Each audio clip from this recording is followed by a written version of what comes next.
হঠাৎ করে একদিন দেখি মা হাউমাউ করে কান্দে। মা গো, তুমি কান্না করো কেন? কি জন্য কাঁদো? মহিলা কয়ে, বাবা আমি কান্না করি এই জন্য, মালদ্বীপে প্রতি বছর সিডর হয়। সিডর জলোচ্ছ্বাসের কারণে অনেক মানুষের প্রাণহানি হয় রে বাবা, অনেক মানুষ মারা যায়। নির্ধারিত টাইমে রাত যখন 12টা বাজে, প্রতি বছর নির্ধারিত তারিখে নির্ধারিত টাইমে মালদ্বীপ থেকে সিডর হয়। এই সিডরের কারণে অনেক মানুষের প্রাণহানি ঘটে। বাদশাহ জ্যোতিষীদেরকে বলেছে, জ্যোতিষী বিদ্যা পরে তোমরা দেখো, একটু বের করো কেন এমন হয়, একই তারিখে একই রাত 12টার পরে এমন কেন হয়। এমনি ভাবে জ্যোতিষীরা জ্যোতিষী বিদ্যা পড়ে গণকেরা গণনা করে করে বের করে ফেললো এটা একটা হবিস জিন্নাত। এই হবিস জিন্নাতে এমনটা করে, এটা জিনের একটা কারসাজি।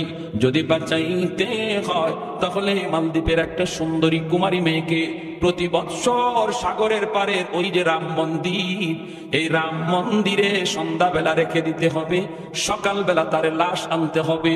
রাতের বেলা জিন্নাত ওই সুন্দরী মেয়েটাকে খেয়ে ফেলবে, সকালবেলা তার লাশ পাওয়া যাবে। যদি প্রতি বছর একটা সুন্দরী কুমারী মেয়েকে তুমি এরম উৎসর্গ করতে পারো, তাহলে শহর বেঁচে যাবে, মালদ্বীপ বেঁচে যাবে। বাদশাহ এই সিদ্ধান্ত জারি করলো, ক্ষুদ্র স্বার্থে বৃহৎ স্বার্থের জন্য ক্ষুদ্র স্বার্থের জলাঞ্জলি তালিকা তৈরি করো। মালদ্বীপে কত সুন্দরী কুমারী আছে তালিকা তৈরি করলো। এরে বাবা, তালিকা অনুযায়ী লটারি দেওয়া হয়। এই বছর লটারির মধ্যে আমার একমাত্র মেয়েটার নাম উঠে গেছে। সরকারি ফৌজ আমাকে জানায় দিছে, সন্ধ্যা হওয়া মাত্রই আমার মেয়েটাকে ধরে নিয়ে যাবে আর ওই মন্দিরে রেখে দিবে, সকালবেলা তার লাশ পাওয়া যাবে। এ বাবা বল বল বল, কেমন করে আমি মা সেটা সইব রে? যেই বাচ্চাটারে এত আদর করে মায়া করে বড় করলাম, চোখের সামনে মেয়েটা আজকে মৃত্যু কোলে ঢলে পড়বে, কেমন করে আমি মা সেটা সইব? এজন্য আমি কাঁদতেছি। হাফেজে কোরআন কয়, মা টেনশন করো না, আমার বোনের কোনো ক্ষতি হতে দিব না। আল্লাহু আকবার, জোরে কর না। ও মা, আমার বোনের কোনো ক্ষতি হতে দিব না, মামলা আমার কাছে ছেড়ে দাও, বিষয়টা আমি বুঝবো। মহিলা কই, বাবা তুমি কও কি, কেমনে, কিভাবে? হাফেজে কোরআন কই, মা আমার বোনটাকে নানার বাড়িতে পাঠায় দাও, আর আমার বোনের জামা কাপড় পরাইয়া আমাকে মেয়েলুক বানাইয়া তুমি পালঙে বসায় রাখো। ওরা আমাকে মেয়েলুক মনে করে নিয়ে যাক, আমার বোন মনে করে ওরা আমাকে নিয়ে যাক, আমাকে রাম মন্দিরে রেখে দিক, এরপরে কি হয় আমি বুঝবো, এরপরে আমি কি হয় আমি বুঝবো। মহিলা কয়, না বাবা রে, আমি তোমাকে হারাইতে পারি না রে বাবা, মেয়ে তো আমার বিয়ে দেওয়ার পর চলে যাবে, কিন্তু আমাকে বৃদ্ধ হলে কে পালবে, আমাকে কে খাওয়াবে? তোমাকে আমি হাতছাড়া করতে পারি না, তোমার ক্ষতি হোক এটা আমি চাই না। হাফেজে কোরআন কই, মা গো তুমি বুঝি টেনশন করতেছো আমার ক্ষতি হবে, আমাকে জিন্নাতরা খেয়ে ফেলবে? মা তুমি জানোই না আমার সিনার ভিতরে কি আছে, জিন্নাতের কাছে যেই শক্তি এর চেয়ে 1000 গুণ শক্তি আমার সিনার ভিতরে, যার নাম হলো 30 পারা কুরআন। আরেকটু জোরে সুবহানাল্লাহ। मैं तालिब मौला हूं मेरे इश्क़ निराला,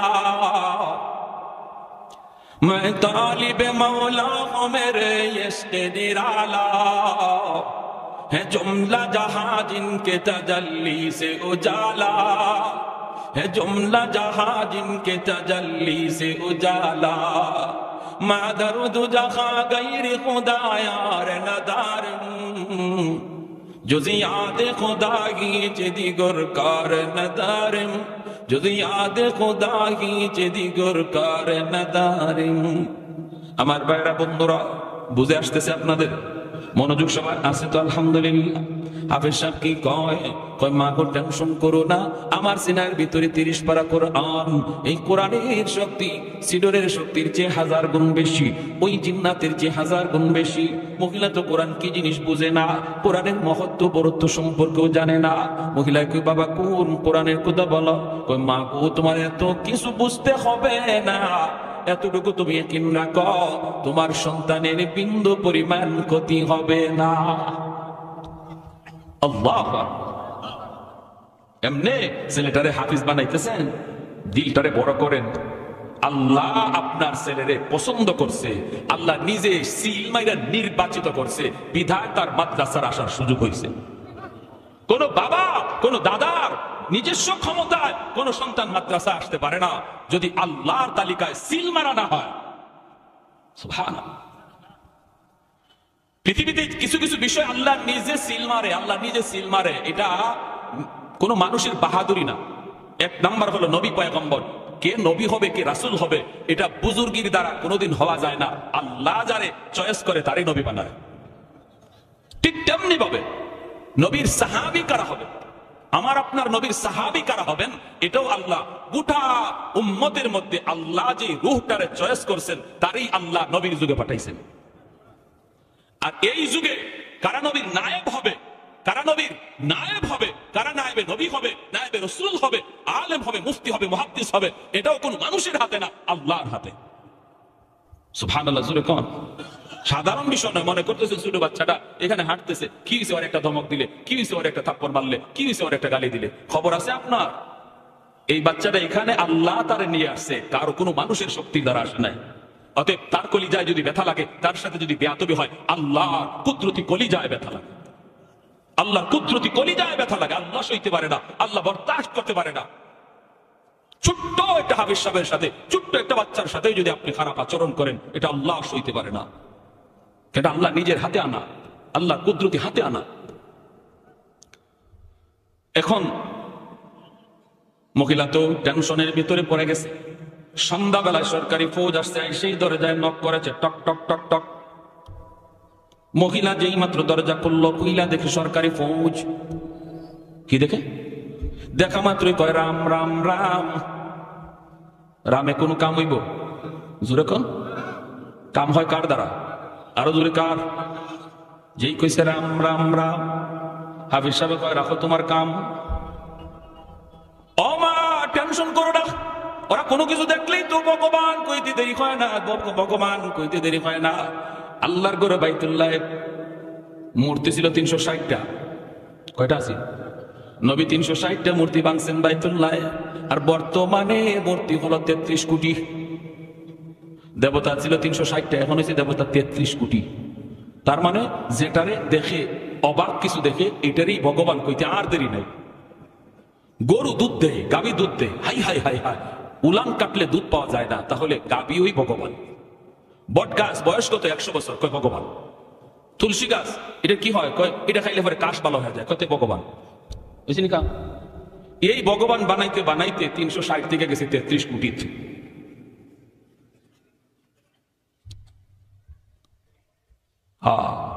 উসমান হারুনি রহমতুল্লাহি আলাইহি, আপনাদের আগ্রহ দেখে আমি বয়ানটা একটু বাড়াইতেছি, অসুবিধা হইতেছে আপনাদের?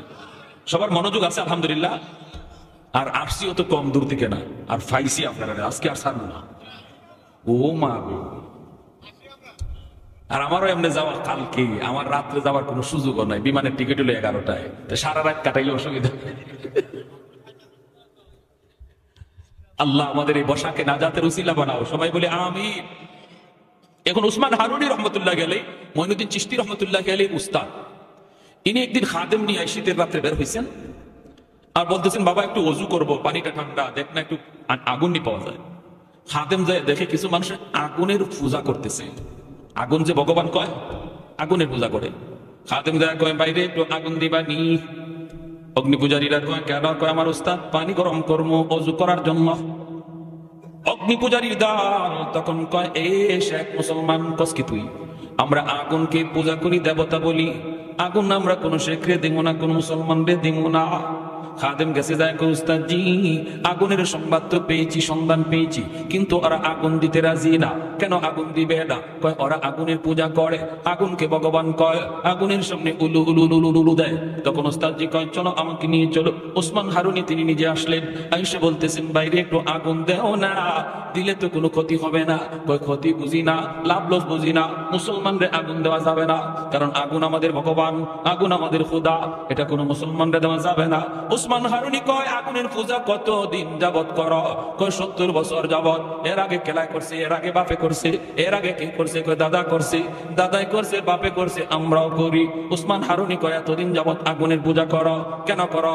কয় করি এজন্য মরণের পরে আগুন আমাদেরকে জ্বালাবে না, আগুন একটু মায়া করবে, এজন্য আমরা আগুনের পূজা করি। উসমান হারুনি কয় মরণের পরে আগুন তোমাদের মায়া করবে কি করবে না একটু দুনিয়াতে টেস্ট করে দেখো।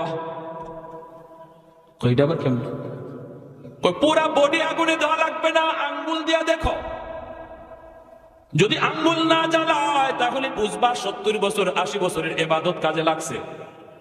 আর যদি আঙ্গুলটারে আগুনে জ্বালায় তাহলে বুঝবা আগুন আরো ক্ষিপ্ত রইছে, মরণের পরে ইচ্ছা মতো চুবাইব। কই মৌলবী তোমার তো বুদ্ধি বড় ডাট, তুমি আসো আমাদেরকে আগুনে পুরায় মারবা? আরে আগুনের স্বভাবই তো জ্বালানো। উসমান হারুনি কয় না না, আগুনের স্বভাবই জ্বালানো নয়, আগুনের মালিক, আগুনের মালিকের ইশারায় আগুন জ্বালায়। যদি এমন না হতো ইব্রাহিম খলিলুল্লাহকে কেন আগুন জ্বালাইল না? মুসা কালিমুল্লাহ তুর পাহাড়ে আগুন জ্বলে, গোটা তুর পাহাড়টা জ্বলে ছাই ছাই, কিন্তু মুসা কালিমুল্লাহর একটা পশম পর্যন্ত আগুন জ্বালাইল না। বুঝা গেল আগুন নিজস্ব জ্বালায় না, আল্লাহর ইশারায়। অগ্নি পূজারীরা কয় মৌলবী মুসা বুঝি না, ইব্রাহিম বুঝি না, তুমি কিছু পারবা কিনা দেখাও, তুমি কিছু করতে পারো কিনা বোঝাও। উসমান হারুনি কয় তাহলে তোমরা বুঝি দেখতে চাও আগুন নিজস্ব ক্ষমতায় জ্বালায় না, তোমরা দেখতে চাও? বলে হ্যাঁ দেখতে চাই। উসমান হারুনি সাথে সাথে একটা ছোট বাচ্চা পাশে দাঁড়ায় রয়েছে, ওদেরই একটা বাচ্চা, এই বাচ্চাটারে কুলে নিয়ে আল্লাহু আকবার বইলা একটা লাফ দিয়া আগুনের ভিতরে চলে গেলে। এখন অগ্নি পূজারীর দল রাম রাম করে চিল্লানি শুরু করলো, হায় হায় মৌলবী জ্বলছে জ্বলো, কিন্তু আমাদের বাচ্চাটার কি দোষ ছিল? এই বাচ্চাটারে কেন মারলো? হায় হায় মৌলবী মরছে মরুক, কিন্তু আমাদের বাচ্চাটার কি দোষ ছিল রে? রাম রাম করে কামদে হঠাৎ করে আগুনের ভিতরে তাকাইছে, দেখে আগুন দাউ দাউ করে জ্বলতেছে ঠিকই, কিন্তু উসমান হারুনি আগুনের ভিতরে বাচ্চাটারে চুমা খায়, আদর করে হাসতেছে, বাচ্চাটাও আগুনের ভিতরে খেলতেছে, আগুন তাদের গায়ে টাচ করে না।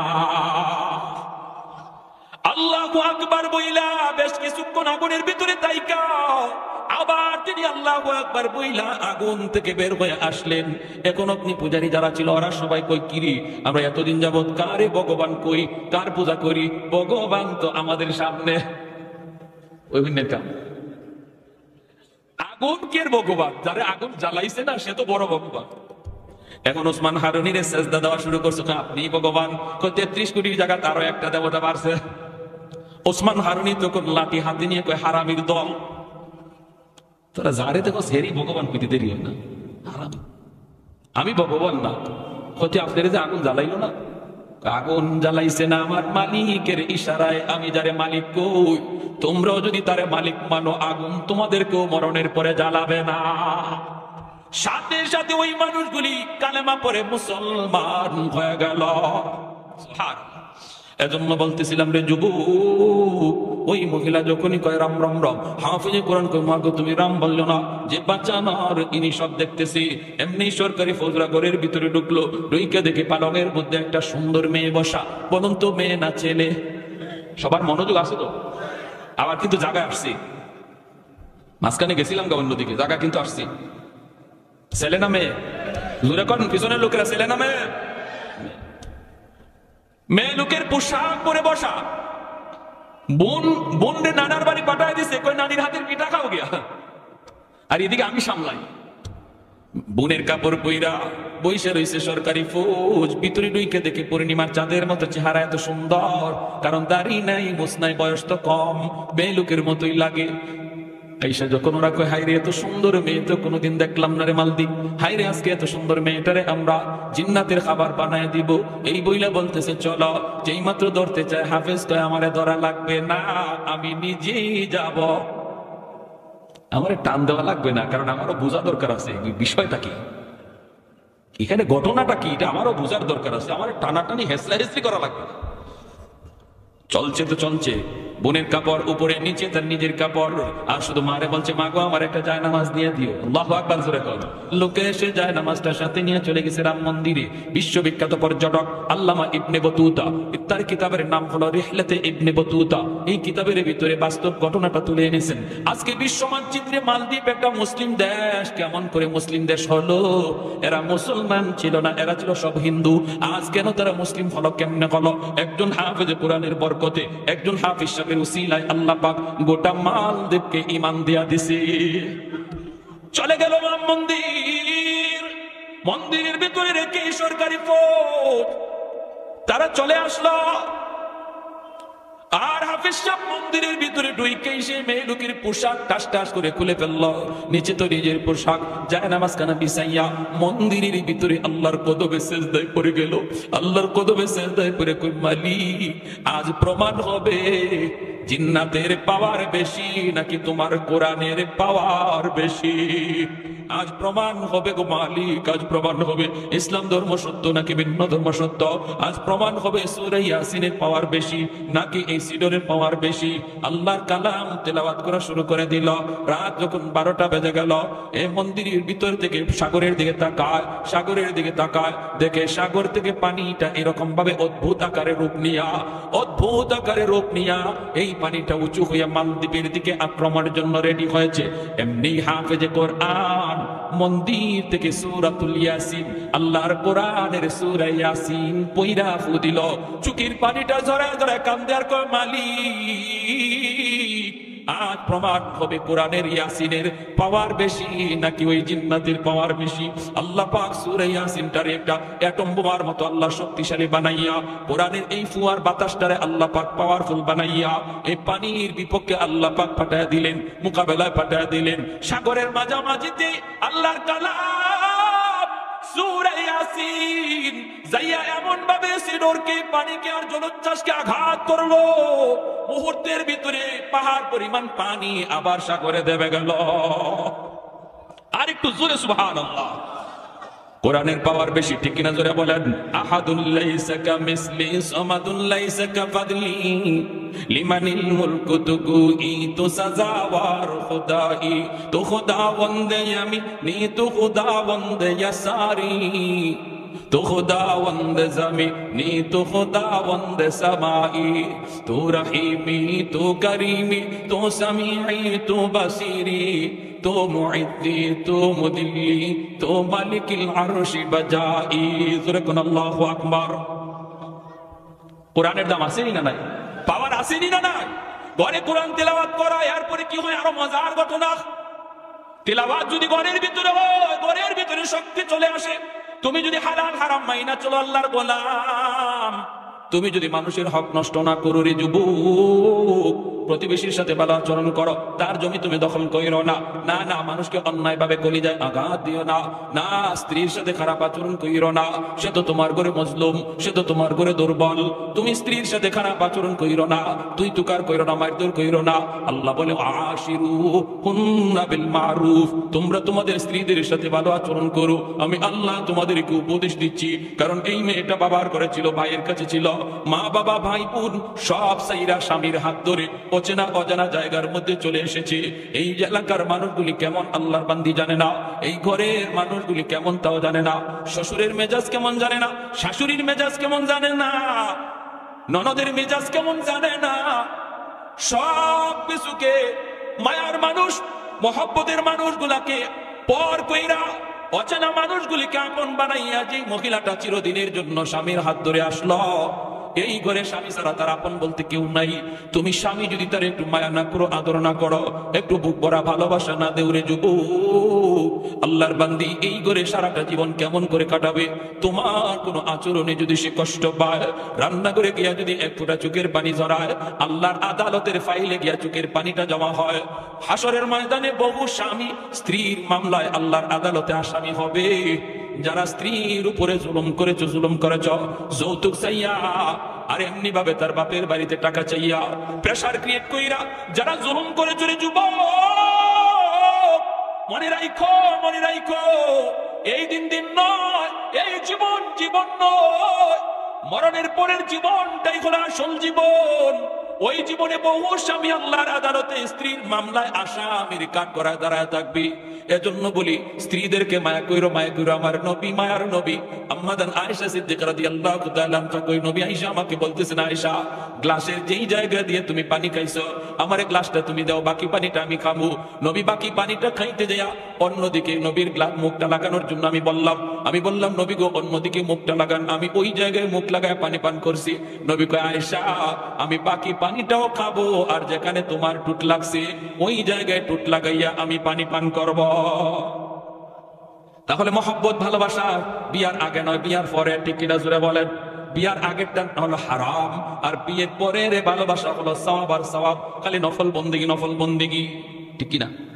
তুমি যদি এই সমস্ত বিষয়গুলি মান্য চলো আর মানুষের হক ঠিক মতো আদায় করো, মানুষের হক যদি নষ্ট না করো, ঘরে যদি কোরআন তিলাওয়াত হয় তোমার ঘরেও আল্লাহ পাক ওই রকম কুদরতি শক্তি দেয়া দেয়। কুদরতি শক্তি। ফজরের পরে ওই লোকগুলো আসছে এই লাশ নেওয়ার জন্য, সরকারি ফৌজ মন্দিরে আসছে লাশ নিব। আয়েশা দেখে লাশের কোনো বংশ নাই, এই মন্দিরে বৈশা এক হাফিজে কোরআন তিলাওয়াত করতেছে। সরকারি ফৌজরে কই কি ব্যাপার, লাশ কই, লাশ কোথায়? হাফিজ সাহেব হাসি আর কয় লাশ তোমরা কোথায় পাইছো?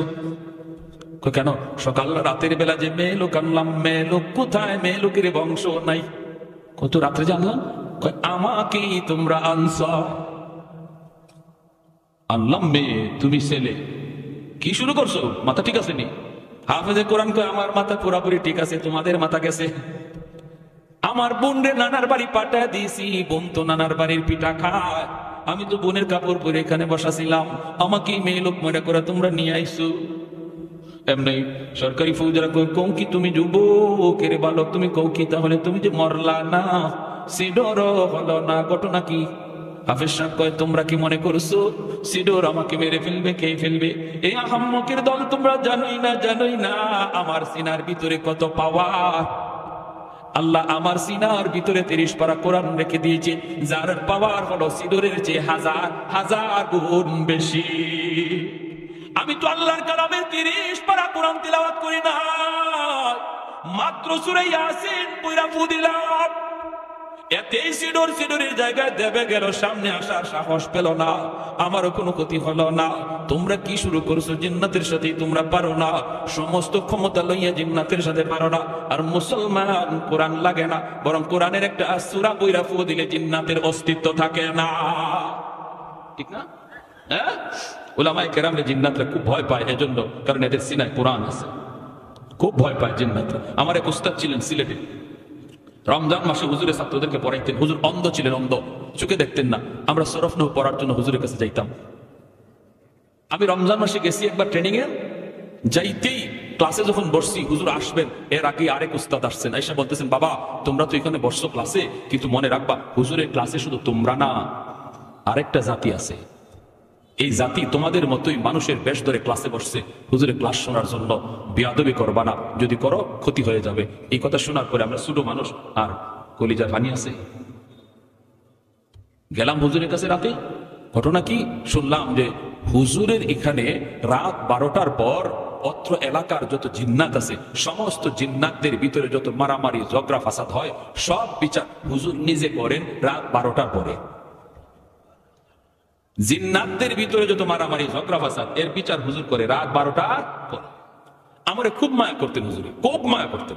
একদম ক্লাসের সামনে বসতাম, কিতাবের ইবারত আমি পড়তাম, আর আমারে খুব মায়া করতেন। এশার নামাজ পড়া তারাবি হইলো, তারাবির পরে আমি একদিন গেলাম হুজুরের কাছে, প্রায় যাই গিয়ে খেদমত করতেছি, অন্ধ যাই হাতে ধরতে বুঝে ফেলতেন না, সিরাজ জি হুজুর পার্টি পাইতেছি, টি পাইতেছি।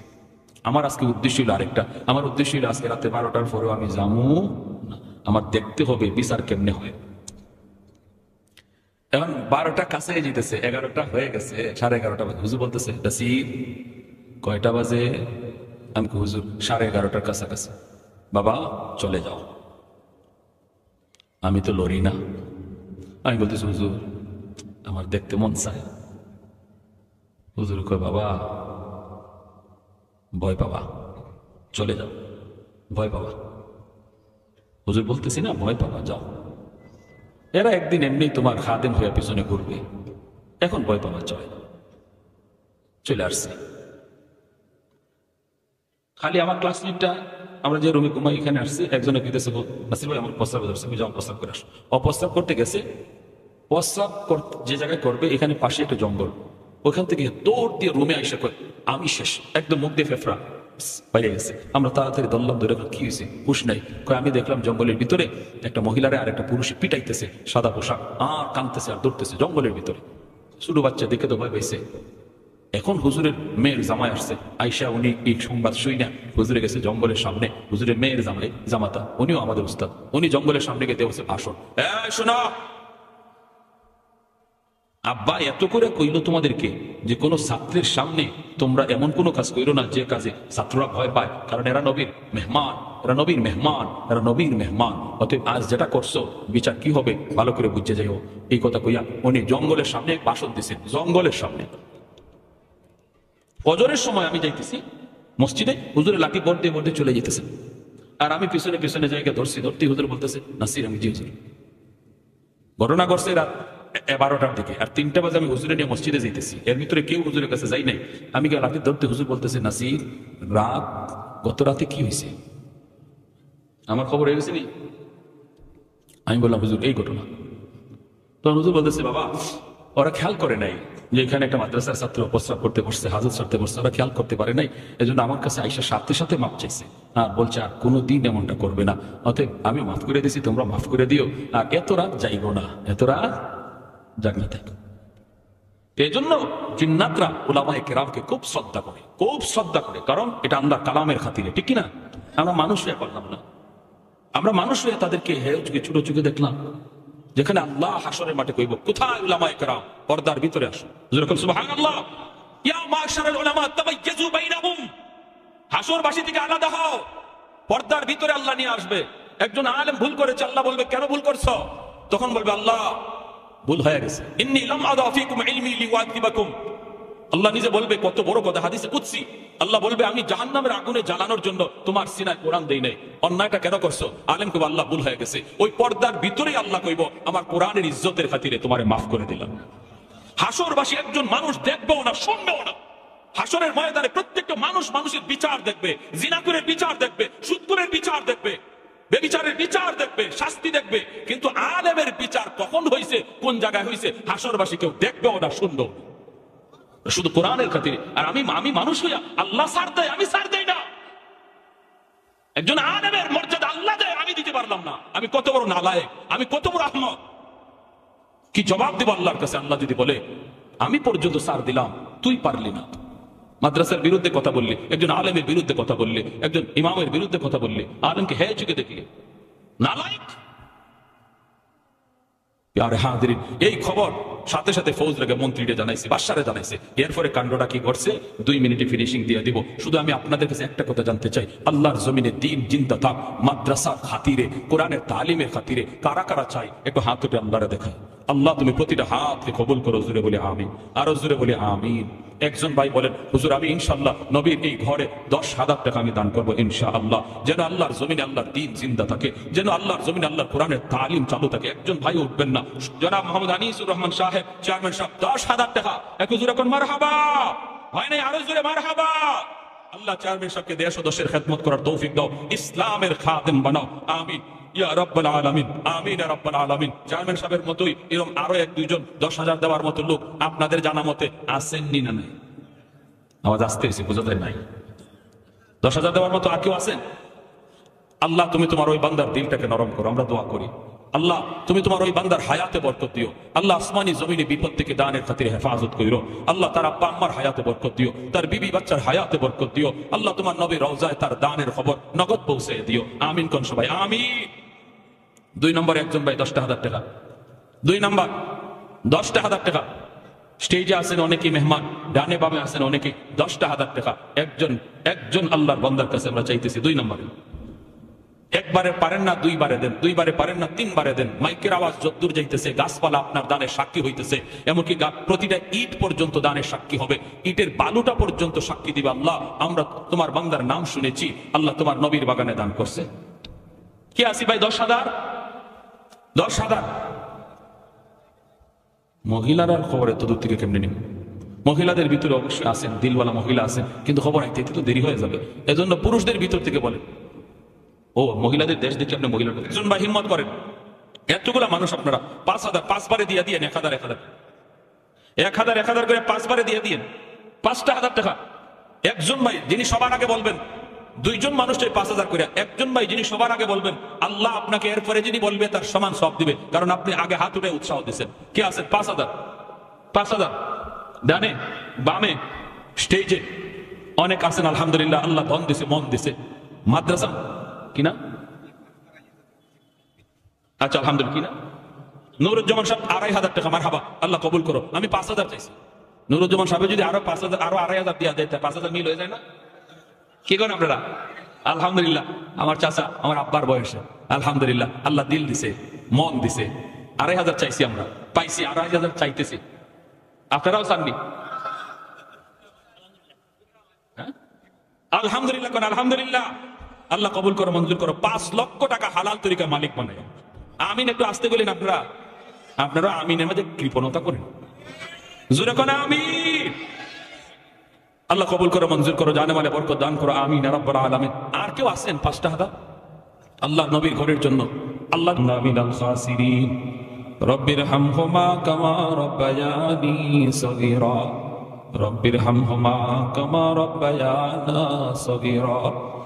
রব্বুল আলামিন আল্লাহ মায়ার নজরে, কুদরতি নজরে তাকায় দেখো, এই জান্নাতি মজলিসে বসে বসে তোমার কত বান্দারা, পর্দার আড়ালে তোমার কত বান্দিরা আল্লাহ বসে বসে তোমার কাছে মাফ চাইতেছে। আল্লাহ আমাদের এই বসাকে নাজাতের উসিলা বানায় দাও। আল্লাহ শয়তানের দুকায় পরে বহু অন্যায় করে ফেলেছি। আল্লাহ নফসের চাহাতে বৈরা বহু গুনাহ করে ফেলেছি। আল্লাহ তুমি আমাদের তওবাকে কবুল আর মঞ্জুর ফরমাও। আল্লাহ জানি না গো মালিক, কার জানি আদরের মা দুনিয়ায় নাই, কার জানি আদরের বাবা দুনিয়ায় নাই। আয় আল্লাহ কত সন্তান মার কথা ইয়াদ করে, বাবার কথা ইয়াদ করে চোখের কোনায় পানি জমাইছে। আল্লাহ মার পক্ষ থেকে সন্তান হাত বাড়াইছে, বাবার পক্ষ থেকে সন্তান হাত 2টা বাড়াই দিছে। আল্লাহ কবরে শুয়ে থাকা আম্মা আব্বার কবরকে জান্নাতের বাগান বানায় দাও। আল্লাহ তোমার হাবিব বলেছে, সন্তান যদি মা বাবার জন্য চোখের পানি জড়াইয়া দোয়া চায়, এই দোয়া বুঝি তোমার দরবারে সরাসরি কবুল হয়ে যায়। আল্লাহ মায়ার নজরে দেখো, কতগুলি সন্তান হাত উঠাইছে ঘুমালে। যেই বাবা আমাকে ঘর বানা দিয়ে গেল, মাথার উপরে লাইট জ্বলে, ফ্যান ঘুরে, বাবা যেই ঘরে শুয়ে আছে আলো নাই, বাতাস নাই, অন্ধকার ঘর, কীট পতঙ্গের ঘর, একাকী জায়গার ঘর। আল্লাহ বাবার কবরে তুমি জান্নাতি আলো বাতাসের ব্যবস্থা করে দিও। আল্লাহ কত সন্তান মার কবরের পাশ দিয়ে গান গায়ে গায়ে চইলা যায়, বাবার কবরের পাশ দিয়ে চইলা যায়, বাবার কথা ইয়াদ করে না। রোটা ডাইকে কান্দে আর কই বাজান রে, কবরটা দেখেও কি বাবার কথা ইয়াদ করলি না, কবরখানা দেখেও কি মার কথা তোর ইয়াদ হলো না। একবার যদি সূরা ফাতিহা পড়তি, 3বার ইখলাস পড়তি, আল্লাহ মার কবরের আযাব আল্লাহ মাফ করে দিত। আল্লাহ ঘরে ঘরে হাফেজে কোরআন তৈরি করে দাও। প্রতিটা মুসলমানের সন্তানকে তার জীবনে লেখাপড়ার শুরু মাদ্রাসা দিয়ে করার তৌফিক দাও। আয় আল্লাহ, আয় আল্লাহ, মাদ্রাসায় পড়ুয়া সন্তান বাবার কবরের পাশে যাইয়া ইয়াসিন পড়বে, মার কবরের পাশে দাঁড়ায় চোখের পানি জড়ায় জড়ায় ইয়াসিন পড়বে, সন্তান জন্ম দেওয়া সার্থক হয়ে যায়। আল্লাহ এই এলাকার ঘরে ঘরে তুমি আলেম হাফেজ কবুল করো, এই দুটো মাদ্রাসাকে কবুল করো, ছাত্র ওস্তাদ সবাইকে কবুল করো। মাদ্রাসার কমিটি যারা আছে, উপদেষ্টা যারা আছে, আল্লাহ তাদের খেদমতকে নাজাতের উসিলা বানায় দাও। আয় আল্লাহ যত হাজত গাইবে খাজানা থেকে পুরা করে দাও। ডাইনে বামে সামনে পিছনে যত মুর্দেগান কবরে শাহিদ, আল্লাহ মাদ্রাসার খাতিরে মাহফিলের খাতিরে কবরের সমস্ত আযাব তুমি বন্ধ করে দাও, শান্তি আরো বাড়ায় দাও। আয় আল্লাহ যে যুবকগুলি এত সুন্দর আয়োজন করলো, আয় আল্লাহ ব্যবসায়ী ভাইরা যারা আয়োজন করলো, আল্লাহ প্রত্যেকের এই আয়োজনকে নাজাতের উসিলা বানাও। আয় আল্লাহ তাদের ব্যবসা বাণিজ্যে উন্নতি দাও, হালাল পথে চালাও, হারাম থেকে বাঁচাও, যাবতীয় সুদের লেনদেন থেকে আল্লাহ গোটা সমাজকে আল্লাহ তুমি হেফাজত করো। উলামায়ে কেরামের মহব্বত অন্তরে ঢুকায় দাও, মাদ্রাসার মহব্বত অন্তরে ঢুকায় দাও, এলাকার মানুষকে উলামায়ে কেরামের সাথে মিলা উলামায়ে কেরামের পরামর্শ চলার তৌফিক দিয়ে দাও। হাসরের মাঠে আলেমদের সাথে তাদের হাসন রসন করায় দিও। আয় আল্লাহ, যারা অসুস্থ আছে সুস্থ করে দিও, আমার মা বোনদেরকে মাফ করে দিও, যুবক ভাইদেরকে পাক্কা নামাজি দিনদার বানায় দিও। সাল্লাল্লাহু তাআলা যারা সাহায্য সহযোগিতা করছেন, করবেন, ওয়াদা করছেন, প্রত্যেকের দানকে তার নাজাতের উসিলা বানাও। প্রত্যেকের দান দিলের নেক নিয়তকে আল্লাহ তুমি কবুল ফরমাও।